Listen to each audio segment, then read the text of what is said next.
क्या बांग्लादेश अपने टूटन की तरफ बढ़ रहा है? जो दुश्मन है वो उसको पता चल गया है कि भारत वो भारत नहीं रहा, और भारत को भी ये पता चल गया है कि अब उसकी हिचकिचाहट निकल गई है।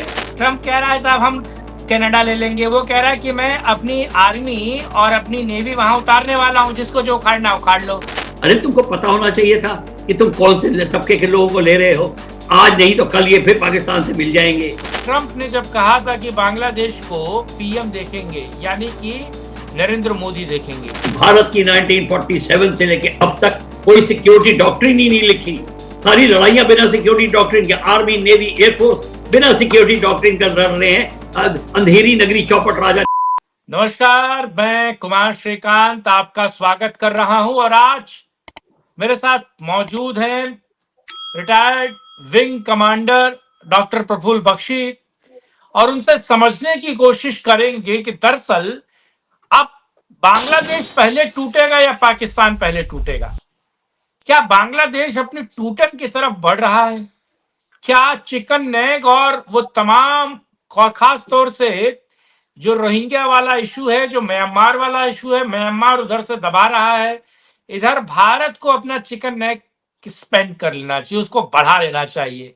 और लगातार भारत जिस तरीके से दबाव बना रहा है, और ट्रंप ने जब कहा था कि बांग्लादेश को पीएम देखेंगे, यानी कि नरेंद्र मोदी देखेंगे, तो नरेंद्र मोदी की अब स्ट्रैटेजी क्या है? क्योंकि लोक और लोकसभा राज्यसभा से वक्फ अमेंडमेंट बिल जो है वो क्लियर है। उसके बाद क्या कुछ हो रहा है और क्या वाकई ये सही समय है, लोहा गर्म है, हथौड़ा मार दो। और आज इसी मुद्दे पर बात करेंगे। मेरे साथ प्रफुल्ल सर जुड़े हैं। प्रफुल्ल जी, जय हिंद सर। जय हिंद। क्योंकि प्रफुल्ल जी का एक लंबा इतिहास रहा है, इन्होंने अपनी पूरी जवानी देश को दी है, युद्ध लड़े हैं और युद्धों में विजय प्राप्त करवाई है, और स्ट्रैटेजी को लेकर, इंटरनल और एक्सटर्नल सिक्योरिटी को लेकर किस तरीके से स्ट्रैटेजी बननी चाहिए, इन सभी मुद्दों पर बेबाकी से प्रफुल्ल सर अपनी राय रखते हैं। प्रफुल्ल जी, बहुत दिनों बाद आपका स्वागत है। किस तरीके से देखते हैं? लोहा गर्म है, हथौड़ा मार देना चाहिए जी। आप बिल्कुल ठीक कह रहे हैं। चारों तरफ स्थिति ऐसी है कि पहली बात तो ये है कि जो हमारा दुश्मन है, अब तो डायरेक्टली हम दुश्मन बोलते हैं, पहले मारे डर के दुश्मन भी नहीं बोलते थे। जो दुश्मन है वो उसको पता चल गया है कि भारत वो भारत नहीं रहा, और भारत को भी ये पता चल गया है कि अब उसकी हिचकिचाहट निकल गई है।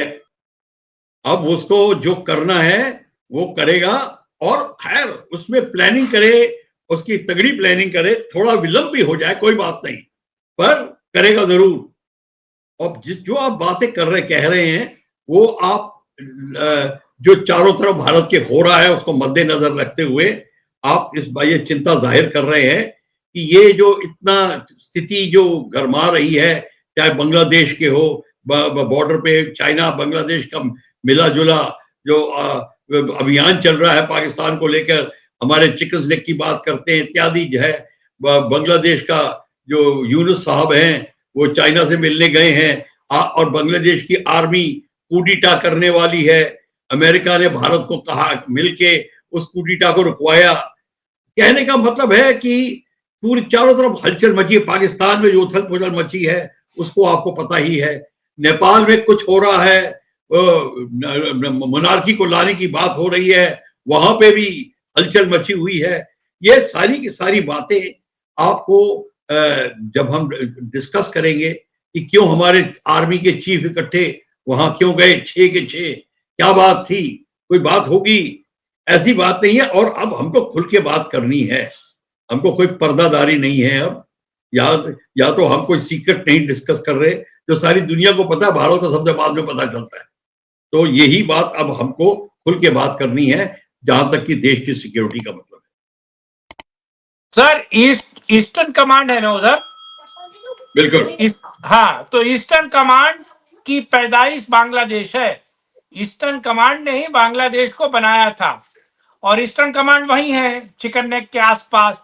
तो मुझे लगता है किस बात का इंतजार है ईस्टर्न कमांड, और मुझे लगता है महज 2 दिन के अंदर, 2 दिन क्योंकि वहां की जो हालात हैं और जिस तरीके से देश में टुकड़े टुकड़े गैंग लगातार चिकन नेक को काटने की बात करते हैं, कहते हैं कि भारत को घुटनों पे आ जाएगा, भारत पूर्वोत्तर कट जाएगा। और जिस तरीके से यूनुस मियां चाइना गए और चाइना जाकर उन्होंने कहा कि सेवन सिस्टर जो है वो लैंड लॉक कंट्री, वो स्टेट्स हैं, सी रूट्स नहीं है वहां पर। उस मूर्ख को कोई समझाए कि उत्तर प्रदेश का भी कोई सी रूट नहीं है, मध्य प्रदेश का भी नहीं है, और आप हरियाणा का भी नहीं है, पंजाब का भी नहीं है। और ऐसे ऐसे तकरीबन दसियों राज्य है जिनका कोई सी रूट नहीं है भारत का, तो महज सेवन सिस्टर का नहीं है। और ये भूल जाता है कि बांग्लादेश चारों तरफ से घिरा तो भारत से ही है। तो ये जो स्ट्रेटेजी इस वक्त बनाई जा रही है ईस्टर्न कमांड को, क्या आपको लगता है कि क्या ये सही वक्त नहीं है? क्या सरकारों को अब आगे नहीं कहना चाहिए कि जाओ भाई ले लो जमीन? हाँ, एक्सपेंड करो। ये बात कर, ठीक है, जो बात होगी, देखो दुनिया की सारी कन्फ्लिक्ट, याद रखना श्रीकांत, सिर्फ लैंड के लिए होती है। महाभारत से नीचे तक आप आ गए, आपने ईसाइयों का और इस मुसलमानों का वो जो धार्मिक युद्ध देखे 2000 साल वाले, सब के सब महाभारत से नीचे वो चाहे प्रोटेस्टेंट और रोमन कैथलिक के बीच में लड़ाई, जो सब लैंड के लिए होती है। यहाँ पे भी लैंड के लिए लड़ाई होगी। और लैंड की लड़ाई की बात है, चिकन नेक की जो बात कर रहे हैं, सीधी सी बात है, ये जब हमको दबाने की कोशिश करते हैं चिकन नेक, वो सिलीगुड़ी कॉरिडोर को देख के करते हैं, जो कि 25 से 33 किलोमीटर चौड़ा है। पर उनको यह नहीं पता बांग्लादेश को कि अगर आप बांग्लादेश का मैप जरा ध्यान से देखें तो जहां चिटागोंग है, चिटागोंग के नॉर्थ में फिर भारत का बॉर्डर आता है त्रिपुरा की तरफ, चिटागोंग के नॉर्थ में आता है, और वो सिर्फ महज 25 से 35 से 40 किलोमीटर का वो दायरा है। वो जितना सिलीगुड़ी का है उतना यहाँ है। अगर आपने वो काट के रख दिया तो उनका पूरा चिटागोंग हार्बर चला जाएगा। और कौन कहता है नॉर्थ ईस्ट में समुद्र नहीं, सारा समुद्र साउथ में समुद्र ही है। यहां तक कि त्रिपुरा में मिल रहा है, या और जितने मेघालय है उसका सब थोड़ा सा हिस्सा बिल्कुल समुद्र तक आता है। और ये बात कहने की है कि सी नहीं है, ये नहीं है, आप उनको पता होना चाहिए। एक यहाँ पे है, और दूसरा अगर आप देखें तो शिलोंग के अगर आप वेस्ट में जाएं और बिहार की तरफ मुड़े, तो मतलब वेस्टर्न डायरेक्शन में जाएं, तो 89 किलोमीटर का सिर्फ एक डिस्टेंस है। अगर आपने वो काट दिया तो पूरा बांग्लादेश का जो हेड है वो कट जाएगा, और वो मिल जाएगा आपके चिकन नेक में। आपका जो चिकन नेक के जो साउथ में वो है, वो 150 किलोमीटर का जो एरिया है लंबाई का, वो सारा बिहार का, वो उसका बांग्लादेश का सब आ जाएगा इसके अंदर। ये नहीं वो सोच रहे, उनको नहीं पता कि ये दो जगह हम इनको काट सकते हैं और चिटागोंग का हार्बर ले सकते हैं। पर ये हमारे प्लानिंग में है और हमको पता है। मैं तो श्रीकांत बड़ा हैरान हूं कि जब हमने बांग्लादेश लिया तो उस समय हमने क्यों नहीं ये सब कुछ कर लिया, क्योंकि दूरदर्शिता नहीं थी, आगे की नहीं सोचते थे, सिर्फ यहां तक की सोचते, नाक के नोक की तक, आगे नहीं देखते। अरे तुमको पता होना चाहिए था कि तुम कौन से तबके के लोगों को ले रहे हो। आज नहीं तो कल ये फिर पाकिस्तान से मिल जाएंगे, फिर वही बात होगी। ये हमको इतना ज्ञान होने के बावजूद अज्ञानी बने रहे, किस बात के रही है। ये हमारी एक बहुत बड़ी बीमारी थी, जिसके लिए मैं कहता हूं आप जैसे एडिटर्स वगैरह को बैठ के चिंतन करना चाहिए और एक इंक्वायरी ऑर्डर करनी चाहिए कि हमने ऐसी नीतियां क्यों बनाई, हमारी क्या खराबी थी हमारे दिमाग में कि ये सोच नहीं थी आपको। उस समय भी लोगों ने ये सोच के कहा था ध्यान से अब बांग्लादेश बनाया है, जो चीज चाहिए वो ले लो। अभी भी ये बात हुई थी, यहां तक कि एयरफोर्स वाले जो फ्लाई करते थे वो कहते थे कि अगर ये हम ले लें एरिया तो हमें घूम के नहीं जाना पड़ेगा, जो कि वेस्टर्न साइड से जो हमारा जो टेरिटरी है बांग्लादेश के उस साइड में जो टेरिटरी है, वहां से जब ये बिहार की तरफ आते थे तो ये कहते थे हमको इतना ट्रेवल करना पड़ता है। मैं वो बात बताने की कोशिश कर रहा हूं कि स्ट्रेटेजिकली हमको ध्यान में था, पर पॉलिसी बनाने में हमारे को कुछ प्रॉब्लम आती है। इसलिए प्रॉब्लम आती है श्रीकांत, हमको इंटरनल डॉक्ट्रिन, सिक्योरिटी डॉक्ट्रिन कभी लिखी नहीं हमने, मैं आपको फिर बता दूं, जो आपको मैं पहले भी बता चुका हूं, रैंड कॉरपोरेशन ने 1995 में ये एक चिट्ठी लिखी थी, आर्टिकल लिखा था, जिससे इंडियन पार्लियामेंट हिल गई थी। और वो क्या था कि भारत की 1947 से लेके अब तक कोई सिक्योरिटी डॉक्ट्रिन ही नहीं लिखी। सारी लड़ाइयां बिना सिक्योरिटी डॉक्ट्रिन के, आर्मी, नेवी, एयरफोर्स बिना सिक्योरिटी डॉक्ट्रिन कर लड़ रहे हैं। अंधेरी नगरी चौपट राजा जैसा सिस्टम होता है ना, दे दिल आराम, दे दिल दिला दिला, हो गया, तुक्के में हो गया। तभी तो 1962 में जब आपको एयरफोर्स की जरूरत पड़ी, आप फिर नक्शा खोल के देख लीजिए कि कहां से चाइनीज घुस रहे थे, और चाइनीज आ रहे थे। 6 स्क्वाड्रन आपके एयरफोर्स में पूरे नॉर्थ ईस्ट में पड़े हुए थे। हंटर, नैट, कैनबरा, वैम्पायर, मिस्टियर, सारे के सारे टॉप क्लास फाइटर्स थे। 6 स्क्वाड्रन बहुत होता है। आपने वो आने वाले चाइनीज को, उनकी जो पुल थे, जो रस्सियों के पुल से आए थे, उनको तोड़ दिया होता। आपकी 2.5 to 3 ब्रिगेड आप पीओडब्ल्यू बनाते चाइनीज की। वो तो किया नहीं, हमारे डर के अपनी एयरफोर्स को वहां से निकाल दिया, क्योंकि किसी ने हमारे प्राइम मिनिस्टर को कह दिया, अरे तुमने अगर ये अपनी एयरफोर्स का इस्तेमाल किया तो चाइना भी इस्तेमाल करेगा, और फिर आपका बॉम्बे, कलकत्ता, दिल्ली, मद्रास, इलाहाबाद, कानपुर, सारे के सारे बॉम्बिंग हो जाएगी। विदाउट नोइंग कि चाइनीज के एयरफोर्स में इतना दम नहीं था। उनके 4 जहाज बचे थे, उनकी रेंज भी नहीं थी तेजपुर के आगे तक की। तो फिर हमारे डर के यूं ही, ये तब होता है श्रीकांत, जब आप चिंतन नहीं करते, प्रिपरेशन नहीं करते, कोई प्लानिंग नहीं करते। रणनीति कहते हैं, जो असली रणनीति होती है वो ये होती है। हम क्रिकेट में रणनीति की बात करते हैं, कबड्डी में रणनीति की बात करते हैं, वो जहां रणनीति की बात करनी है वहां नहीं करते। हर जगह रणनीति का नाम होता है कि अब रणनीति हॉकी में क्या होगी। हाँ, अरे हाँ, यहां बात करिए आप, इधर नहीं होती। ये हाँ, प्रॉब्लम हमारे भारत में थी, क्योंकि हाँ, somewhere down the line Nehru ji को आर्मी से कोई ज्यादा वो नहीं था। वो तो कहते हमारे, मोहब्बत नहीं थी। हम आर्मी को क्या क्या जरूरत नहीं है, हम तो पुलिस से काम चला लेंगे। सन 47 में उन्होंने आर्मी चीफ को बोला था। तो हाँ, आप जब ये ख्यालों से आप आगे बढ़ते हैं तो आपके सेना का मनोबल भी चला जाता है। आपको अब पता भी नहीं क्या करना होता, वही होए अंधेरी नगरी, बस तो वही क्या हो। तो क्या सर, हम अब वेट कर रहे हैं कि यूएन हमें कुछ कहेगा, हमें हमें अमेरिका कुछ कहेगा? देखिए, ट्रम्प कह रहा है साहब हम ग्रीनलैंड ले लेंगे, ट्रम्प कह रहा है साहब हम कनाडा ले लेंगे, वो कह रहा है कि मैं अपनी आर्मी और अपनी नेवी वहां उतारने वाला हूं, जिसको जो उखाड़ना है उखाड़ लो। रशिया का जब मन करता है वो क्रीमिया लपेट लेता है, उसका जब मन करता है वो यूक्रेन में चढ़ बैठता है। यूएन चुपचाप बैठा रहता है। और हर एक देश को देखिए, जैसे चाइना लगातार अलग अलग जगहों पर न केवल अपना बेस बना रहा है, अलग अलग आइलैंड बना रहा है, अलग अलग, लेकिन भारत सर्वधर्म बड़ा पाव, जिसे लोग सर्वधर्म संभाव कहते हैं, भारत सर्वधर्म बड़ा पाव में लगा हुआ है। यहाँ इंटरनल सिक्योरिटी के लिए पाकिस्तान जो है, अफगानिस्तान के जो तालिबानी है उनको अब यहाँ अपने यहाँ से भगा रहा है, क्योंकि इंटरनल सिक्योरिटी चाहिए। उसको कोई दिक्कत नहीं है। ट्रंप अपने यहाँ से जितने भी रिफ्यूजीज हैं सबको भगा रहा है, इनलीगल इमिग्रेंट। पर भारत जब बांग्लादेशी और रोहिंग्याओं को भगाने की बात करता है तो दिल्ली में कुछ लोग हैं जो जिनके पेट पे और सीने पे सांप लौटने लगता है, वो लगातार बवाल काटते हैं, लगातार दिक्कत देते हैं। वो भूल जाते हैं कि कितना ये इंटरनल थ्रेट है। दरअसल वोट बैंक की राजनीति जुड़ी हुई है। तो भारत को कौन रोक रहा है साहब? रशिया को कोई नहीं रोक रहा है, चाइना को कोई नहीं रोक रहा। हम सुपर पावर जब बनेंगे जब हम अपनी विल पावर्स को बढ़ाएंगे। आप सीधी चीज, क्योंकि देखिए आर्मी आप मुझसे बेहतर समझते हैं, सेना आप मुझसे बेहतर समझते हैं। सेना का एक डॉक्ट्रिन है जो सेना के लोग कहते हैं कि पहले परमिशन लेने से अच्छा है, परमिशन लेकर मना करने से अच्छा पहले कांड कर दो, उसके बाद सॉरी बोल दो, उसके बाद सॉरी बोल दो कि भाई गलती हो गई, तो नहीं माफी नहीं मिल जाती है।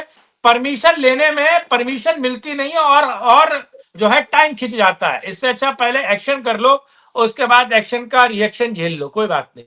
नहीं, आप ठीक कह रहे हो श्रीकांत। आप आपका मैं जो, वॉर मॉन्गर नहीं हूं, मैं पहले बता दूं।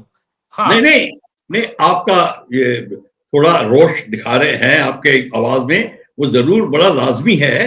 हर एक देशभक्त को ये फीलिंग आएगी, और आप ठीक कह रहे हैं।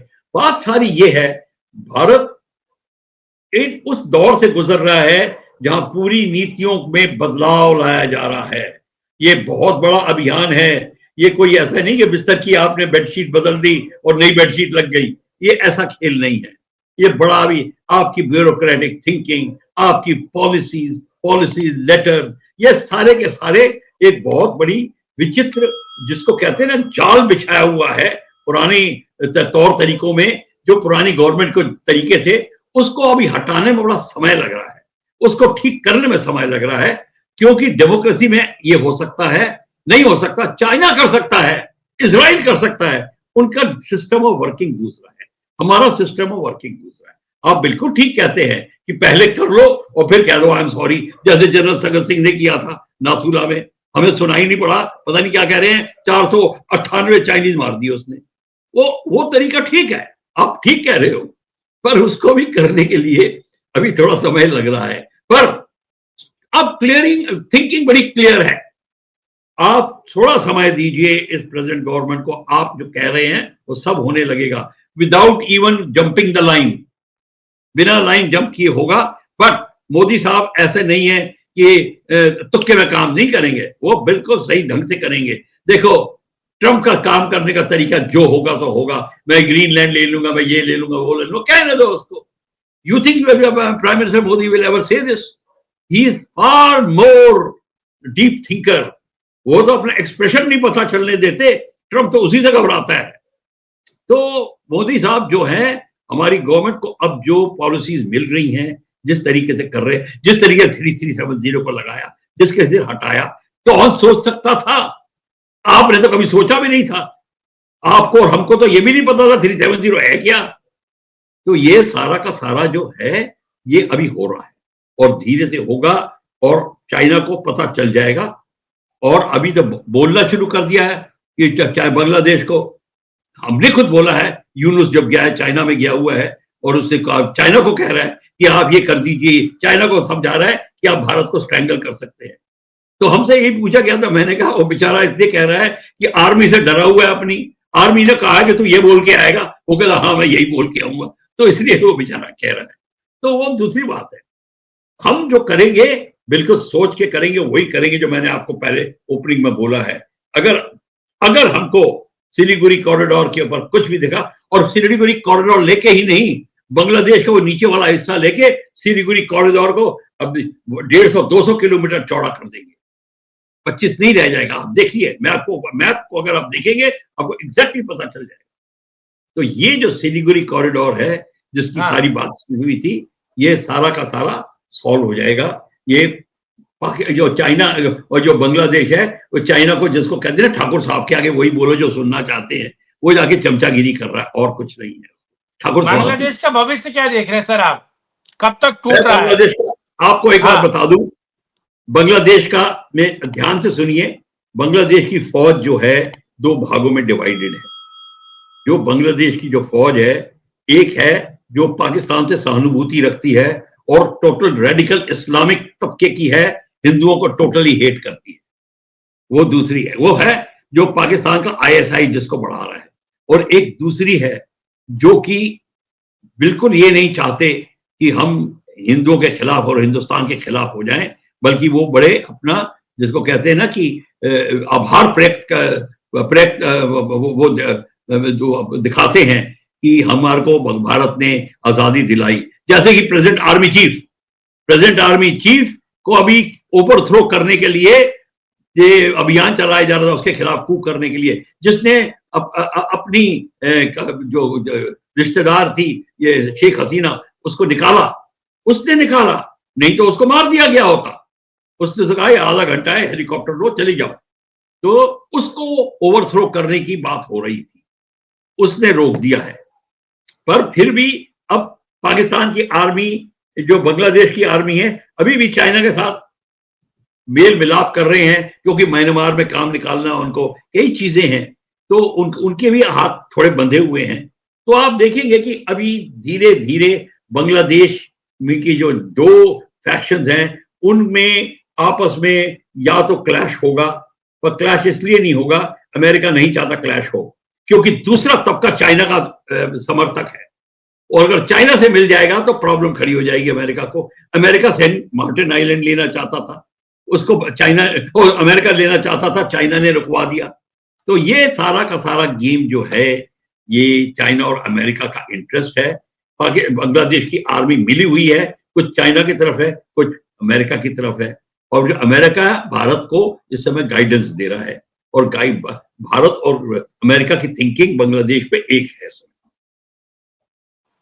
और मेरा मानना है कि लोहा गर्म है, थोड़ा मार देना चाहिए। लेकिन प्रफुल्ल सर, आपने बहुत स्ट्रेटेजिक डेप्थ के हिसाब से और बड़ी सरल भाषा में दर्शकों को दरअसल ये समझा दिया कि अभी इसकी स्थिति क्या है और भारत को किस तरीके से एक्ट और रिएक्ट करना चाहिए और भविष्य में बांग्लादेश का क्या हो सकता है। प्रफुल्ल सर, आपने समय दिया, इस मुद्दे पर बात की, उसके लिए आपका बहुत बहुत धन्यवाद।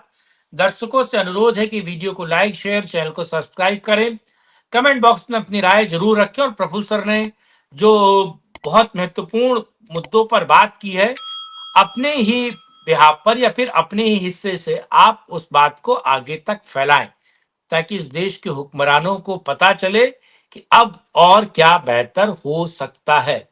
आज के लिए इतना ही, मिलेंगे किसी और वीडियो में, करेंगे राष्ट्रहित में। तब तक एक और चर्चा। तब तक के लिए जय हिंद, जय भारत, वंदे मातरम, नमस्कार, भारत माता की जय। जय हिंद सर। जय हिंद।